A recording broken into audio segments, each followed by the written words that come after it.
गंगा जी के गीत गावे जा रहा हूँ। अच्छा लगी तो लाइक करो जा, शेयर करो जा। कहाँ जइबू कहाँ जइबू कहाँ जइबू ए गंगा मैया रे, कहाँ जइबू मैया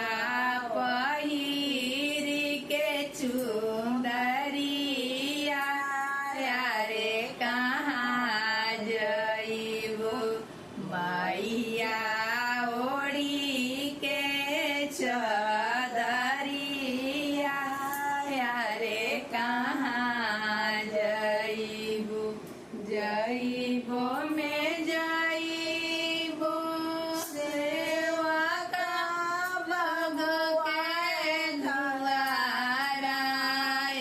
रे, उनका हो घरवा उनका पोता जटइला रे, उनका हो घरवा जाइबो में जाइबो सबसे वका लोग के दुआरा रे, उनका हो घरवा उनकर नाती जटइला रे, उनका हो घरवा। कहाँ जइबू कहाँ जइबू